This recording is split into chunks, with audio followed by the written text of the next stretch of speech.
All right, today we're going to talk about how to maintain strength and muscle while fasting. I'm going to talk about my experience with this. I'm going to talk about how you can maintain muscle and strength with your regular weekly Wednesday, Friday fast, or even with prolonged fasts like Great Lent. And then we're going to talk about if this is even a goal you should have and what the purpose is of our fast. So this is a question I've been getting so much lately. I've been getting it on every Instagram Q&A I do. I've gotten it here on YouTube in comments, and then I've got many clients that are Christian clients that, of course, have fitness goals, whether that be strength or hypertrophy, and they still want to be compliant with their fasting. So this is something that I know so many people have questions on, so that's what we're going to dive into today. So first off, my experience with this. So I know many of you here on the channel know this, but for anybody new here, I used to be a professional bodybuilder, an IFBB professional bodybuilder. At my peak, I was 260 pounds. Now, this was using anabolic steroids. I've talked about in other videos, how, when I found Christ, I retired from pro bodybuilding, repented from using steroids, and I've even gotten off, TRT, and I've gone completely natural now, once I've given my life to Christ. So throughout that process over the last several years, I've downsized. Right now I'm 215 pounds. Now, I can also say that part of my downsizing has also come from my regular fasting, whether that's prolonged fast with something like Great Lent or Apostles fast, or whether that's, just from weekly Wednesday, Friday fast. I can tell you that part of my downsizing has come from my regular fasting. Now, with all that said, I've kind of leveled out now. Now it's pretty easy for me to maintain my weight where I'm at right now, and I maintain strength. With that said, with regular fasting, with about 200 days of the year, being fasting, I'm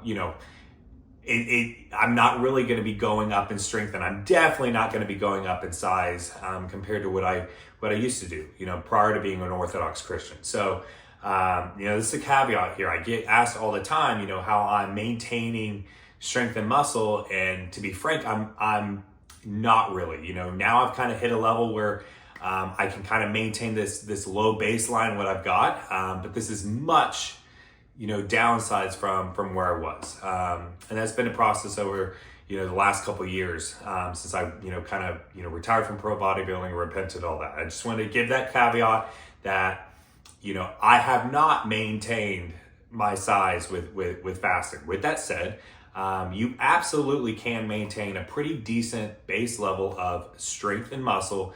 And if your goal really is, something in strength sports, or even endurance sports where you're trying to get protein and all of that and increase performance, you absolutely can do that if you do things right. So first, let's go ahead and talk about how to maintain strength and muscle, or how to maintain, your training performance with regular fasting. So first off, protein's got to be number one here. That's got to be the main focus. So what so many people do when they go into their fasting for the Orthodox Church, a lot of people just don't know how to get even near enough protein with the way we fast. We pretty much are mostly vegan with the exception of, say, shellfish. And so, a lot of people don't know how to structure that to get enough protein. If you get enough protein, which, for most people, that's going to be about 0.7 grams per pound of body weight up to about a gram per pound of body weight, that's going to have you in a spot to where you're going to be at least maintaining your strength and muscle through your fast. So on fasting days, let's say Wednesday, Friday, this is where you could have vegan protein shakes along with your fasting meals. With your fasting meals, make sure they're protein focused. So that could be a protein source like tofu. It could be tempeh. It could be even shrimp. Shrimp is extremely high in protein and essentially devoid of fat and carbs.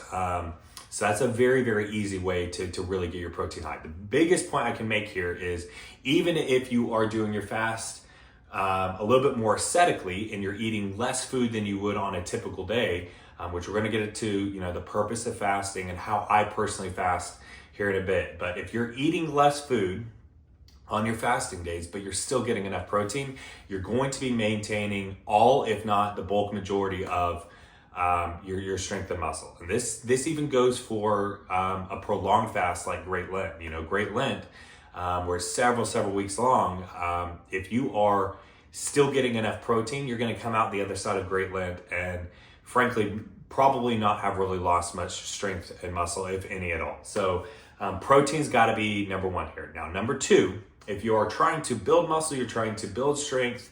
Like I said, we're going to get to the purpose of fasting and whether I agree with that in just a second, but that's where, your calories come in. So that's where you need enough calories to really, supply that. Now, if you are in a surplus and you're eating more calories than you typically would and you're quote unquote bulking, I would argue that that's not even really fasting. You're just cutting out, some meat from your diet and that is giving up something, but that's not what we're called to within our fast. So main point here is if you're trying to maintain strength and muscle, the biggest thing is focus on getting enough protein in. So this is where you could essentially really, really limit the amount of food you have by bringing carbs and fats down low and having protein still held in a decent spot, and you're going to be in a good place. And if it's, just Wednesday, Friday fasts, you do to where you're maintaining your protein macro, but your carbs and fats are kept low. You're still going to be hungry, you're still going to be participating in the fast, but you're still going to be coming out the other side of the fasts, in good shape. Now, through something like Great Lent, you're going to probably expect your weight to come down. And with that, strength and muscle might come down a little bit, but it'll come right back. There's almost a rebound effect. And I'm going to talk about in future videos on the effects of multi-day water fast. So actually not eating at all for multiple days on end, very similar to what Christ did, what Moses did, where they would go into the desert and literally fast, no food for several days. I'm going to talk about the effects of that in future videos, but you come out even the other side of water fast and there's a rebound effect to where you have a huge spike in strength and muscle, almost more so after a water fast. It's kind of counterintuitive, but I've seen it with myself and I've seen it with many other people that do water fast, that there's a rebound effect on the other side, and you will have that even if you do regular Orthodox fasting where you're eating vegan, but you're prioritize protein and keeping carbs and fats down low. Now, back this last Great Lent, I put out a fasting cookbook for high protein fasting meals. And that book is chock full of recipes that I've personally used for high protein fasting meals. These are all fasting compliant with the way we fast in the Orthodox Church, and this will help you get enough protein in. Now, let's talk about the way I fast and the goals of fasting and the purpose behind fasting. So, like I said, I have downsized since I have become a Christian. I've downsized quite a lot, and my physique, while I maintain a level of strength and health, one, because I love training, B, it's what I do with coaching clients. My physique, at least with the aesthetics of it, is not really a focus of mine anymore like it used to be. With the fasting, the whole goals behind fasting for me is truly to fast for spiritual benefit. So there's a beautiful story about a wealthy man that took a trip to a monastery, to grow spiritually. And so he sat down with an abbot, and the abbot started pouring him a glass of water. And they're both sitting there, and the abbot keeps filling it up, and the water's coming up to the brim, and then it spills over. And it starts spilling over on the wealthy man's suit, who's wearing a suit that day. So the wealthy man jumps up, starts freaking out. What are you doing? Why are you spilling it out? And the abbot said to him, this glass of water is like you. You have so many concerns, so many anxieties, so many concerns with yourself and with the world that you have no room for God. And this is where fasting comes in. The purpose of fasting, one of the purposes of fasting, is to empty ourselves to allow room for God. It's to allow room for us to get closer to God, to serve God, and then also to be obedient to the church. So if we are so preoccupied with our fasts, with how we look, we're preoccupied with our training performance, we're preoccupied with frankly the concerns of the world while we're fasting, we're kind of missing the point here. The whole purpose of fasting is not just to do it because the church says we should do it. That's one of it. Part of it is just an obedience. But the real purpose behind it is for us to be emptying ourselves to allow God to come in. So that's where time fasting with prayer is so big. And that's where there is something behind, being hungry will allow you to have room for God. Many of the saints talked about it. I read, a part from Saint Silouan the Athonite the other night, where he talked about how a lean body, it's easier for a lean body to be filled with the grace of God. So, and this is something we've seen with so many, from the Desert Fathers to saints. We've seen this across the board. There's benefits to fasting, and it's not just fasting into where we're giving up meat, but it's also fasting to where we're having ourselves devoid of some level of food and satiety, and allowing ourselves to be a little bit hungry, and really taking that time and taking it to prayer. So yes, you can maintain strength and muscle while fasting, but I would argue that during your fast, you shouldn't be concerned with that really, frankly, at all. And your fasting times should be times where you're focused on your spiritual growth and not really your physical growth. Your physical growth can be on those non-fasting days.